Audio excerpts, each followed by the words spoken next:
Hello students, welcome to RS Group of Schools. I am Gaurav Sharma, your computer teacher. Today we are going to discuss about the topic laws in Boolean algebra. आज हम आपको Boolean algebra में जो laws का हम लोग use करते हैं, जो नियमों का हम यूज करते हैं, उनके बारे में डिस्कस करेंगे. आपके ये 7 to 8 कुछ लॉज होते हैं जिनको हम लोग बूलियन अलजेब्रा में पढ़ते हैं. इनका यूज हम लोग बूलियन इक्वेशंस या बूलियन एक्सप्रेशंस जो हम लोग के पास आते हैं, जो प्रॉब्लम आती है सॉल्व करने के लिए, उनको सॉल्व करने में हम इन लॉज का यूज करते हैं.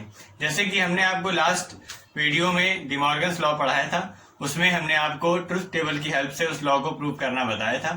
तो उसका हमने आपको बोला था कि एक मेथड और भी होता है, इन लॉज में से कुछ पर्टिकुलर लॉज का यूज करके हम डिमॉर्गन लॉ को प्रूव कर सकते हैं. तो जिन लॉज की बारे में हम उस समय वहां पर बात कर रहे थे, वो यही लॉज हैं.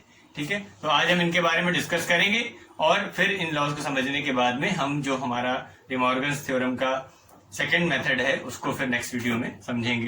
तो पहले हम लोग अपने इन लॉज के बारे में डिस्कस करते हैं. यहाँ पर हमने 1 2 3 4 5 लॉज लिखे हुए हैं और 4 और हैं जिनके बारे में हम लोग आज ही डिस्कस करेंगे. तो पहले इन 5 लॉज को देखते हैं कि इनके क्या रूल्स हैं, क्या इक्वेशन इनकी होती है और ये किस तरीके से स्टेट किए जाते हैं, किस तरीके से इनको प्रूव कर सकते हैं, इनके बारे में हम डिस्कस करेंगे. जैसे कि सबसे पहला लॉ यहाँ पर देखिए लिखा हुआ है एंड लॉ. एंड लॉ का मतलब क्या है आपको पता है. एंड वर्ड सुनते ही बूलियन के टर्म में आप जैसे ही एंड वर्ड सुनते हैं तो आपको ये पता चल जाता है कि हम लोग मल्टीप्लीकेशन की बात कर रहे हैं. ठीक है, तो जैसे कि यहाँ पर x.0 लिखा हुआ है तो डॉट का मीन्स यहाँ पर मल्टीप्लीकेशन है. तो ये यहाँ पर कुछ एंड लॉ में यहाँ पर 4 लॉ आपको दिखाए गए. तो 4 पार्ट में आपको ये चीज बताया गया है कि आपको ये इस तरीके से पूरी की पूरी इक्वेशन याद कर लेनी है. याद कर लेंगे कि ऐसे इक्वेशन कभी भी आपके बूलियन एक्सप्रेशन में आती है तो आप डायरेक्ट इसका रिजल्ट वहां पर लिख सकते हैं. जैसे कि यहाँ पर आपको एक समझा दें कि x.0 लिखा है तो इक्वल टू 0. अब 0 का किसी में भी मल्टीप्लाई करेंगे तो 0 आएगा, ये बात तो कंफर्म है, इसमें कुछ टफ नहीं लग रहा. 1 का x में मल्टीप्लाई करेंगे तो x आएगा, मतलब कि 1 का किसी भी नंबर में मल्टीप्लाई होता है तो जो नंबर वहां पर लिखा है वही आता है.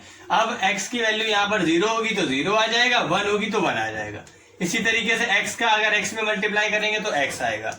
जैसे कि आप देखिए यहाँ पर जितने भी हमने यहाँ पर जहां जहां आपको x या y दिख रहे हैं, इसका मतलब है कि ये x y वेरिएबल हैं और इन वेरिएबल्स में सिर्फ और सिर्फ 2 ही वैल्यूज आ सकती हैं, या तो 0 या तो 1, क्योंकि ये बूलियन वेरिएबल्स हैं. तो जैसे कि मान लीजिए इन सारी इक्वेशन में हम लोग 0 भी रख के इसको सॉल्व कर सकते हैं और 1 भी रख के सॉल्व कर सकते हैं. हम चाहे तो 0 0 रखे तो भी ये प्रूफ हो जाएगा, 1 1 रखे तो भी प्रूफ हो जाएगा. अगर 0 1 अगर x y की वैल्यू है तो एक को 0 एक को 1 रखते हैं तो भी वो प्रूफ होगा. मतलब कि वो यूनिवर्सल ट्रुथ है ये कि इसमें चाहे 0 रखिए या 1 रखिए, इक्वेशन आपकी सॉल्व होगी. LHS बराबर RHS हर बार आएगा. जैसे कि जो बात हम लोग कर रहे हैं उसके बारे में यहाँ पर जैसे डिस्कस करते हैं. अगर हम लोग इस लॉ को अलग से ले लें, यहाँ पर लिखा है x.x is equal to x. अब देखिए अगर हम x की वैल्यू ले लेते हैं यहाँ पर 0 तो 0.0 बराबर 0 हो जाएगा. सही है ये. अगर हम x की वैल्यू 0 की जगह 1 ले लेते हैं तो वही चीज यहाँ हो जाएगी 1.1 इक्वल टू 1.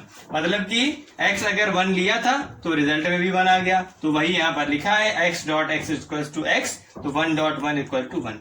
इसी तरीके से हम लोग 0 या 1 की वैल्यू कहीं पे भी रख करके इस इक्वेशन इन लॉज को प्रूव करके बता सकते हैं कि ये लॉज जो है वो बिल्कुल सही हैं. इसी तरीके से देखिए इसके बाद लिखा है x.x bar is equal to 0. मतलब इसका क्या हुआ कि अगर x को हम लोग 0 लेते हैं तो x डैश हमारा या x बार जो है वो 1 हो जाएगा, क्योंकि इसका कॉम्प्लीमेंट होता है. अगर ये हमने 0 माना तो ये 1 हो जाएगा, 1 इंटू 0 0 आएगा. इसी तरीके से अगर आप कहते हैं कि हम पहले x को 1 नहीं मानते हैं, हम x को 0 मानना चाहते हैं, तो अगर आप x को 0 मानेंगे तो x डैश 1 हो जाएगा और 0 इंटू 1 तब भी 0 ही आएगा. इसलिए अगर इसका तो ये एक आपको रूल यहाँ पर सिर्फ x y से ही नहीं आते, ABCD आ जाए, कुछ भी आ जाए, तो एक तरीके से आप इसका रूल बना सकते हैं, एक इक्वेशन इसकी डेफिनेशन बना सकते हैं. क्या कि अगर किसी भी वेरिएबल में उसके कॉम्प्लीमेंट का मल्टीप्लाई करा जाता है तो रिजल्ट में 0 आता है. ये इसकी डेफिनेशन बन गई. इसी तरीके से सारे लॉज की कोई ना कोई डेफिनेशन बनाई जा सकती है. और लॉ में क्या है, एंड में था मल्टीप्लीकेशन और में है एडिशन. 0 में x को ऐड किया तो x आ गया, x में x को ऐड किया तो x आ गया। तो ये कैसे आ रहा है, इनमें भी आप 0 1 की वैल्यू रख के देखेंगे तो आपको रिजल्ट समझ में आ जाएगा। तो अब आपका काम क्या है, हमने आपको ये तो बता दिया कि किस तरीके से इनको प्रूव करना है। ये लॉज क्या होते हैं, इनको याद करना आपका काम है, क्योंकि इसको याद करने के लिए आपको कुछ नहीं, कोई रूल नहीं बताया जाएगा, याद आपको करने हैं कि आइडेंपोटेंट अगर लॉ है तो x प्लस एक्स बराबर एक्स, एक्स डॉट एक्स बराबर एक्स, तो ये आपको याद करना पड़ेगा। फिर ये प्रूव कैसे होते हैं वो याद नहीं करना है, वो आपको समझना है। प्रूव करने के लिए आपको बताया कि 0 1 की वैल्यू रखिए और रिजल्ट निकालिए। जैसे कि आइडेंपोटेंट लॉ है यहाँ पर, तो x प्लस एक्स बराबर एक्स, एक्स डॉट एक्स बराबर एक्स। अगर जैसे इसकी बात कर लें, x प्लस एक्स बराबर एक्स कैसे आया, तो आपको बता दें 1, अगर x को x 1 रखते हैं तो सभी जगह 1 ही आएगा, तो 1 प्लस 1 बराबर 1। ये हमने आपको बूलियन के टर्म में बताया है, बार बार बताया है, हर वीडियो में ये बात बताई है कि बूलियन के टर्म में अगर हम 1 प्लस 1 करेंगे तो रिजल्ट में हम लोग 1 ही लिखते हैं। अब इस तरीके से 1 इंटू 1 बराबर 1 आ जाएगा। अब अगर कोई कह दे कि हम 1 नहीं लेना चाहते, 0 लेना चाहते हैं, तो आप 0 ले लीजिए। जैसे आप 0 लेंगे तो 0 प्लस 0 बराबर 0, 0 इंटू 0 बराबर 0। तो चाहे 0 लो चाहे 1 लो, आपका रिजल्ट आएगा सही, जो आपको यहाँ पर रूल में बताया गया। इसी तरीके से देखिए, एक ये कुछ नया अलग दिख रहा है। क्या दिख रहा है अलग, कि x में डैश किया और उसका भी डैश कर दिया तो फिर से x आ गया। या तो आपको अगर ये लॉ समझ में आ रहा है तो बहुत जल्दी समझ में आ गया होगा, अगर नहीं समझ में आया तो देख लीजिए। x का डैश किया मतलब कि सबसे पहले तो हमें x मानना है, x का हम x मान लिया हमने 0, हमने माना कि x की वैल्यू 0 है, तो 0 का डैश करो और फिर उसका भी डैश कर दो, तो कह रहा है कि आंसर में 0 ही आ जाएगा। देखो आता है कि नहीं, 0 का अगर कोई डैश करता है तो आएगा 1, और 1 का भी फिर डैश कर देगा तो वो आ जाएगा 0, तो फिर 0 घूम फिर के 0 आ गया। तो इस तरीके से कहने का मतलब क्या हुआ कि हमारा जो रिजल्ट है किसी अब इसकी डेफिनेशन, जैसे हमने आपको बताया कि हर एक की डेफिनेशन हम बना सकते हैं, तो इसकी भी डेफिनेशन बना लीजिए। कैसे बनाएंगे, कि किसी भी वेरिएबल का कॉम्प्लीमेंट उसके कॉम्प्लीमेंट के इक्वल होता है। अगर हम किसी वेरिएबल का डबल कॉम्प्लीमेंट करते हैं तो फिर से वही वेरिएबल आ जाता है। ये इसकी डेफिनेशन बनाई जा सकती है। अब एग्जाम में अगर ये लॉज आ गए तो आप इसको प्रूव करके भी बता सकते हैं। इनकी डेफिनेशन जैसा कि हमने आपको बताया, आप उसकी डेफिनेशन भी लिख सकते हैं। Absorption law, x plus bracket में x dot Y is equals to x। अब यहाँ पर हम x की वैल्यू 1 ले लें और y की वैल्यू 0 ले लें तो आंसर में x ही आएगा। अगर हम x की वैल्यू 0 ले लें, y की वैल्यू 1 ले दें तो भी आंसर में x ही आएगा।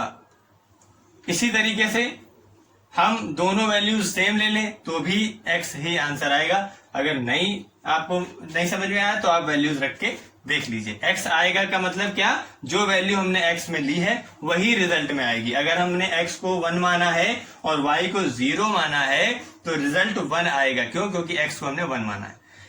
x को जो हम वैल्यू लेके चलेंगे वही रिजल्ट में आएगा, चाहे वो ये दो, हर में देखिए दो लॉ है अधिकतर में, तो चाहे ये वाला लॉ पढ़े एब्जॉर्प्शन का, चाहे फर्स्ट पढ़े चाहे सेकंड, दोनों में रिजल्ट में x की वैल्यू ही आएगी। आप इसको करके भी देख सकते हैं। नहीं समझ में आएगा तो हम आपको फिर से समझा देंगे। अब हम जो बचे हुए 4 लॉ और हैं, 4 लॉज जो हैं, 4 नियम, उनको और देख लेते हैं। तो अब देखिए यहाँ पर जो हमारे 4 लॉज बचे हुए थे उनके बारे में बात कर रहे हैं। यहाँ पर हमारा जो बचा है नेक्स्ट 6 नंबर पे है, वो है एसोसिएटिव लॉ। इसमें क्या कह रहा है, a प्लस बी प्लस सी बराबर a प्लस बी प्लस सी। सुनने में एक जैसा लग रहा है लेकिन देखने में अलग। कैसा अलग, कि a को अगर हम b प्लस सी के साथ में, ब्रैकेट में b प्लस सी है उसके साथ में अगर ऐड करते हैं तो a प्लस बी को हम यहाँ पर अलग ब्रैकेट बना देंगे और c को बाहर कर देंगे। अभी a बाहर था फिर c बाहर हो जाएगा और रिजल्ट दोनों का LHS बराबर RHS ही रहेगा। तो ये तो देखने में आपको लग रहा है नॉर्मल सी बात है, अगर प्लस का साइन लगा हुआ है कहीं पे भी ब्रैकेट लगा दो उससे कोई अंतर आना नहीं। लेकिन अगर मल्टीप्लीकेशन का साइन है तो भी ऐसा होता है, तो वो चीज यहाँ पर जो हमारा बुलियन लॉज हैं वो ये बताते हैं कि ब्रैकेट हैं अगर हम उनको इधर लगाएं या इधर लगाएं वो रिजल्ट हमारा सेम ही देंगे बुलियन लॉज के टर्म में। ठीक है, क्यों देंगे, क्योंकि हम 0 और 1 की ही यहाँ पर बात करते हैं। अब जैसे कि यहाँ पर देखिए सेकंड वाले में क्या कह रहा है, a dot B dot C, B dot C को मल्टीप्लीकेशन ब्रैकेट में रखा और a को बाहर कर दिया। अब RHS में हमने क्या कर दिया, A और B को ब्रैकेट में कर दिया और C को बाहर कर दिया, रिजल्ट हमारा सेम ही आएगा। A, B, C की वैल्यूज 0 या 1 में हम कोई भी ले सकते हैं। जो A की वैल्यू इधर रहेगी वही A की वैल्यू यहाँ पर लेनी पड़ेगी। ठीक है, अगर हम A यहाँ पर 1 ले रहे हैं तो यहाँ भी A 1 ही लेंगे, B जो ले रहे हैं वही यहाँ पर लेंगे। 0 या 1 में ले कुछ भी सकते हैं, लेकिन जो इस साइड लेंगे वही इस साइड लेंगे और उन वैल्यूज को यहाँ पर रख के देखेंगे तो हम ये चेक करेंगे कि LHS बराबर RHS आ रहा होगा। इसके बाद में डिस्ट्रीब्यूटिव लॉ में A dot B plus C बराबर A dot B plus A dot C, ये होता है डिस्ट्रीब्यूटिव लॉ का फर्स्ट लॉ। सेकेंड होता है A plus B dot C is equal to A plus B dot A plus C। तो अगर आप इनका प्रूफ देखना चाहते हैं तो खुद से आप इनमें 0, 1 की वैल्यू रखिए और आपको LHS बराबर RHS हर बार मिलेगा ही मिलेगा। नहीं मिले तो फिर हमसे आप डिस्कस करेंगे, हमसे पूछेंगे। कम्यूटेटिव लॉ में क्या होता है, A प्लस B बराबर B plus A dot B बराबर B डॉट A। ठीक है, देखने में भी सिंपल लग रहा है और जब प्रूफ करेंगे तो भी सिंपल ही है ये। डिमॉर्गन्स लॉ की बात हम यहाँ पर नहीं करेंगे, क्यों? क्योंकि हम पहले इसको आपको अच्छी तरीके से समझा चुके हैं और आप इसको समझ भी चुके हैं। डिमॉर्गन्स लॉ में इन लॉज को एक बार फिर से देख लीजिए, सामने लिखे हुए हैं। A प्लस B का अगर होल डैश करते हैं तो A dash dot B dash आता है और A डॉट B का होल डैश करते हैं तो A dash plus B dash result में हमको मिलता है। ये कैसे मिलता है वो हम लोग पहले प्रूफ कर चुके हैं। इस तरीके से हम लोगों ने आज टोटल 9 बूलियन लॉज के बारे में डिस्कस किया है। इनको आप अच्छी तरीके से देखिए और समझिए। कोई प्रॉब्लम हो तो हमसे डिस्कस करिए। नेक्स्ट वीडियो में हम लोग नेक्स्ट टॉपिक के बारे में डिस्कस करेंगे। तब तक के लिए keep studying and be happy always.